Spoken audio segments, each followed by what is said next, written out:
ইতিহাসের নানান ক্ষণে, বিশেষ করে গত 18 মাস ডক্টর ইউনূসের যেই সরকার, সেই সময়ে বঙ্গবন্ধুকে মুছে ফেলতে, শুধু বঙ্গবন্ধু নয়, বঙ্গবন্ধু সহ মুক্তিযোদ্ধাদের অগণিত ভাস্কর্য গুড়িয়ে দেওয়া হলো, 32 নম্বর বুলডোজার দিয়ে মাটির সাথে মিশিয়ে দেওয়া হলো। অনেক ধরনের চেষ্টা চললো বঙ্গবন্ধুর পাশাপাশি আমাদের মহান মুক্তিযুদ্ধের ইতিহাসকে ম্লান করে দিতে, মুছে ফেলতে। আপনার কি মনে হয় লাভের লাভ তাদের কতটুকু হয়েছে? লাভের লাভ হয়েছে এটা যে অতীতের 71-এর স্মৃতি এটা আমাদের মনে কিন্তু স্মরণ করাই দিচ্ছে। সমস্যাটা হলো এই, তখন আমরা ছিলাম যুবক, যৌবনে এই যেমন 71-এ একটা সময় আমার বাঁ হাঁটুতে গুলির একটা আঘাত লাগে, রক্ষা করিনি। ওই গ্রামের এক ডাক্তার কি হলুদ মরিচ দিয়ে টিয়া কাপড় কাছে টাছে ওইখানে বাইরে বাঁশ দিয়ে আমার পা বাইরে দিল। প্রায় 3 সপ্তাহ ধরে আমি নৌকাতে ওই অবস্থায়। তো সে কষ্টকর জীবন। তারপরে সেই জীবনটা কিন্তু আমি বলবো যে আমার জীবনের সবচেয়ে স্মরণযোগ্য কাল। তো 71-এর মুক্তিযুদ্ধ এইটা তো যেমন ভোলা সম্ভব না, এবং এই মুক্তিযুদ্ধ মহানায়ক, এবং যেটা আপনি বলেন নাই সেটা হলো যে তিনি কিন্তু আমাদের এই জাতির জনক। এই জাতির জনক, জনক তো আর দুইজন হতে পারে না, একজনই হয়। বাঙালি জাতির জনক বঙ্গবন্ধু শেখ মুজিবুর রহমান। কারণ যেখানে 32 নম্বর ভাঙা হচ্ছে, আর্মি আছে। আমি এগুলো কিন্তু অনলাইন বলছিলাম যে এই সেনাবাহিনী কি সেনাবাহিনী না আনসার বাহিনী, যারা দেখতেছে অথচ বাধা দিচ্ছে না। তো খুব কষ্ট লাগছে আমার কাছে, খুবই কষ্ট লাগছে। এবং আপনার খেয়াল আছে কিনা যে ভয়েস অফ আমেরিকায় এই ইউনূসের যখন ইন্টারভিউ নিচ্ছিল তখন তাকে বলছিল 32 নম্বর এবং এই সব নিয়ে, তখন উনি যেভাবে রিয়েক্ট করলেন, তার বডি ল্যাঙ্গুয়েজ, এই যে আপনার কি দেখেন না 24-এ সেই অতীতের সবকিছু ছাত্ররা রিসেট বাটনে চেপে দিচ্ছে, চেপে দিয়ে রিসেট বাটন। আমি বিলিভ মি এরপর সহ্য আর করতে পারলাম না। আমি ফেসবুকে গিয়ে লাইভে এটা প্রোটেস্ট করলাম। আমি বললাম যে ডক্টর ইউনূস, তোমার ব্যাকগ্রাউন্ড আমি জানি না, কিন্তু মুক্তিযুদ্ধের সময় তোমার কোনো কন্ট্রিবিউশন ছিল এটা আমার জানা নেই। পরে শুনলাম দু একজনে বললো যে হ্যাঁ না উনি চাঁদা দিচ্ছেন, ই করছেন। চাঁদা তো দিতেই পারে, দিছে কি দেয় না এটা তো কোনো ডকুমেন্ট নাই। উনি নাকি জনমত গড়ে তুলছিলেন। কি উনি নাকি দেশের বাইরে থেকে বাইরে ছিলেন, আমেরিকায় ছিলেন, আমেরিকা থেকে কোথায় জনমত গঠন করছেন আমি জানি না, আমি কোনো ডকুমেন্টস পাইনি। যাই হোক, তার পক্ষে অনেকে লিখছেন, কি করছেন পরবর্তীতে, এবং আমাকে বলছেন যে আপনি জানেন না উনি আমেরিকা বসে যুদ্ধ করছেন। আমেরিকা বসে কেন, চাঁদে বইও অনেকে যুদ্ধ করছে। আমার কাছে ইটস ইমম্যাটেরিয়াল। চাঁদে বসে যদি কেউ সাপোর্ট দেয়, দ্যাট ইজ ইমম্যাটেরিয়াল। এদের ধ্যান ধারণায় বঙ্গবন্ধু ছিল 1 নম্বর শক্তি, 2 হলো 71। আমি একটু প্রশ্ন করতে চাই যে বিষয় একটি স্পর্শকাতর, সেটি হচ্ছে আজকে বঙ্গবন্ধু কিংবা মুক্তিযুদ্ধকে নিয়ে যেভাবে একটা উন্মাদনাময় খেলা শুরু হয়েছিল বা মাঝে মধ্যে হয়ে থাকে, এটার জন্য আসলে দায়ী কারা? মানে অনেকে বলেন যে এর জন্য আওয়ামী লীগ দায়ী। আওয়ামী লীগ বঙ্গবন্ধুকে পৈতৃক সম্পত্তি হিসেবে নিয়েছে, দলীয় সাইনবোর্ড হিসেবে নিয়েছে। আবার অনেকে বলে না, আওয়ামী লীগের হাতেই বঙ্গবন্ধু কিংবা মুক্তিযুদ্ধ নিরাপদ। আসলে আপনার মতে কি, কেন বঙ্গবন্ধু আওয়ামী লীগের হাতে স্বাধীনতা নিরাপদ? এটা সত্যি। এতে কোনো স্বাধীনতা মানে কি যে দেশের সার্বভৌমত্ব, শাসনতন্ত্র, এটা নিরাপদ। 71 নিরাপদ, আওয়ামী লীগ সিপিবি এদের। মুক্তিযুদ্ধে যারা অংশগ্রহণ করছেন কিন্তু আদার্স, তাদের হাতে এটা নিরাপদ বলে আমি মনে করি না। আমি একটু মাঝখানে বলি যে এই যে আপনি গ্রেপ্তার হলেন 28শে আগস্ট, তাই না? আপনার তো ভিকটিম, একটা মব আপনাদের অ্যাটাক করছে। সেটার জন্য আমার জানা মতে আপনি ফোন করছিলেন পুলিশকে, টু সেভ ইউ পিপল, আপনাদেরকে সেভ করার জন্য। পুলিশ কি করলো?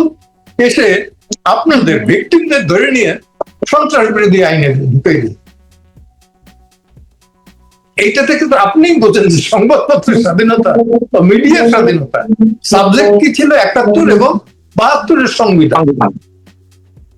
এইখানে তো সন্ত্রাসের কোনো নামগন্ধ নাই, বরঞ্চ এর বিরুদ্ধে যারা কথা বলবে তারা সন্ত্রাসী, তারা সন্ত্রাসী। এখন সেখানে কি দেখলেন আপনি? আপনারা যারা ভিকটিম, যারা নির্যাতিত, তারা হইলেন আসামি, আর যারা নির্যাতন করলো, যারা আক্রমণ করলো, তারা কিন্তু এখানে কেউ আসামি হইলেন না, তারা হলো জাতীয় বীর। হ্যাঁ, তাই কি জুলাই যোদ্ধা। হ্যাঁ, এ আর কি বলবো, জুলাই যোদ্ধা। এদের রাস্তাঘাটে খুঁজেও পাওয়া যাবে না আগামীতে, এটা নিশ্চিত থাকেন। এখনই লুকিয়ে লুকিয়ে বেড়ায়। তো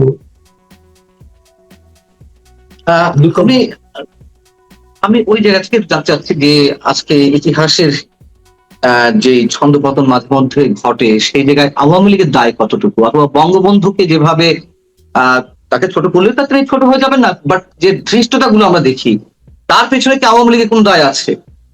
অবশ্যই আছে। আমি নির্মল সেনের একটা কথা বলি।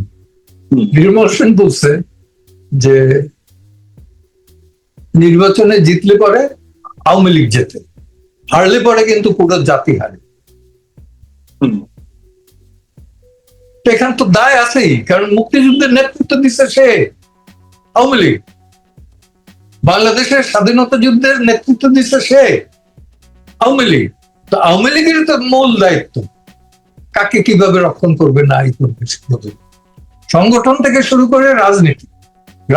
তবে একটা জায়গায় আমারই হয়, সেটা হলো বঙ্গবন্ধুকে নিয়ে তারা যে তাদের দলীয়, এটা ঠিক হয়, এটা আমিও একমত। আমি এটা ওপেন কোর্টে যখন বলে যে জাতির পিতা হিসেবে এটি করতে হবে, আমি তো বুঝছি যে কারণটা কি। কারণ হলো এরা অ্যাপিলেট ডিভিশন যান, প্রমোটেড হয়েছিল, কিন্তু সাবসিকুয়েন্টলি করোনায় মারা গেছে। তো আমি দিদেন আওয়ামী লীগের নেতা যারা আইনজীবী ছিলেন, তাদের বললাম যে এটা ঠিক হয় না, এটা কিছুতে না, জয় বাংলা এটা জাতীয় স্লোগান। তারা জাতীয় স্লোগান দিয়ে বলছে যে এটা ই করবে।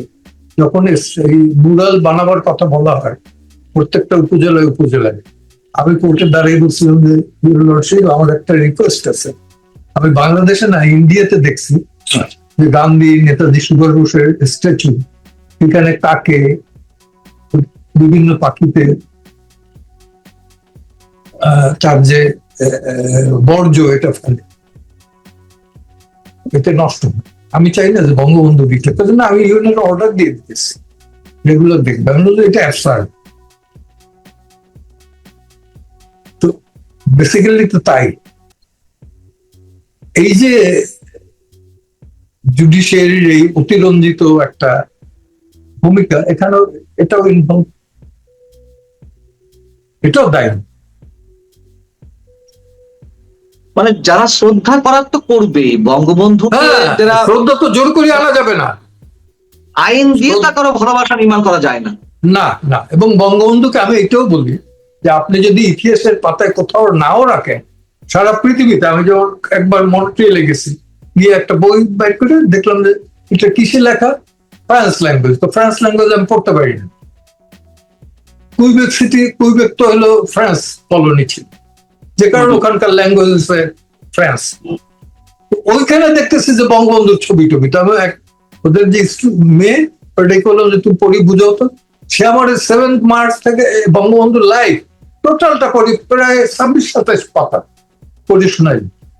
যেটা এখন না, আমি খুব ইনফর্মাল কোশ্চেন করি, বাট কোশ্চেনটি খুব জরুরি। সেটি হচ্ছে যে আমরা দেখি আওয়ামী লীগের খুব সুসময়ে অনেক সাংস্কৃতিক ব্যক্তিত্ব, বুদ্ধিজীবী, শিক্ষক, দার্শনিক, রাজনীতিবিদ যারা রয়েছেন, তারা মুক্তিযুদ্ধের কথা বলতে বলতে বঙ্গবন্ধুর সম্পর্কে বয়ান দিতে দিতে মুখে ফেনা তুলে ফেলেন। কিন্তু গত 1.5-2 বছরে যখন মারাত্মক দুঃসময় হয় জাতির, আমরা তাদের কোনো ধরনের বক্তব্য শুনিনি। সামনে থাকার তো দূরের কথা, অনেকে বলে যে জীবনের নিরাপত্তা ছিল, নিরাপত্তাহীনতার বিষয় ছিল, মানে জীবনের নিরাপত্তাহীনতার বিষয় ছিল। দূর থেকেও তো দুই একটা কথা বলা যায় সোশ্যাল মিডিয়ায়, তাদেরও কোনো মানে সে ধরনের কোনো বক্তব্য শুনি। আবার যখন হয়তো সুদিন ফিরে আসবে, তারা ফিরে আসবে এবং তারা এই বহাল তবিয়াতে থাকবেন। এই সংস্কৃতি বন্ধ হওয়ার কোনো পথ আছে কিনা? এটা বিশ্ব সংস্কৃতির একটা অঙ্ক। যেমন আচ্ছা। অর্থনীতি কিন্তু এই যে মুক্তবাজার অর্থনীতির বাইরে আমরা যেতে পারছি। হ্যাঁ, কারণ স্বয়ং রাশিয়ার অর্থনীতি যখন ভেঙে পড়ছে গর্বাচকের গ্লাসনস্টের থিওরির পর, তারপর থেকে কিন্তু একতরফা একটা অর্থনীতি, মুক্তবাজার আচ্ছা। অর্থনীতি, পুঁজিতন্ত্র এর এক্সট্রিম জায়গায় চলে গেছে। যেমন ডোনাল্ড ট্রাম্প সে ন্যাটোকে বলে যে তোমরা যদি হেল্প না করো ইরানের এগেনস্টে, তাহলে ন্যাটোর খবর আছে। এই যে ল্যাঙ্গুয়েজ, এটা তো আগে ছিল না, এখন হচ্ছে, তাই না? এবং গ্লোবাল ব্যালেন্স যেটা আগে ছিল, সোশ্যালিস্ট একটা গ্রুপ, ক্যাপিটালিস্ট আরেকটা গ্রুপ, আরেকটা গ্রুপ ছিল জোট নিরপেক্ষ, ন্যাম যাদের বলা হতো। ওই মার্শাল টিটো, শ্রীবাবু বন্দর নায়ক, জওয়াহরলাল নেহেরু, জামাল আব্দুল নাসের, এদের সেন্টার করে যেটা গড়ে উঠছিল। পরবর্তীতে এখানে জয়েন করছে কিউবা, বাংলাদেশ সহ অনেক অনেক, সেটাও না। তো গ্লোবাল ব্যালেন্স যেটা, সেটা নষ্ট হয়ে গেছে। আমি বলবো কাউকে দোষ দেই না। যেমন যেমন অনেকেই বলে যে, আমিও একসময় বলছি যে আওয়ামী লীগে তো শেষ সময়ের ক্যাবিনেট এটা ছিল ব্যবসায়ী। আসলে আপনি দেখেন যে যে ধরনের নির্বাচন হয় অর্থ ছাড়া, এটা তো সত্যের নির্বাচন না, অর্থ ছাড়া এই নির্বাচন সম্ভব। অর্থাৎ অলিখিত এই নির্বাচনে আছে যে আপনি ভোট দিতে পারবেন, দাঁড়াইতে পারবেন। অলিখিত আইন হলো যে আপনার যদি কোটি টাকা খরচ করতে না পারেন, কোটি কোটি টাকা, তাহলে আপনি নির্বাচিত হইতে পারবেন। এটা হলো অলিখিত আইন। তো সেই রকম আমরা অলিখিত অনেকগুলো শর্তাবলীর মধ্যে আমাদের রাজনৈতিক দলগুলো পড়ে গেছে।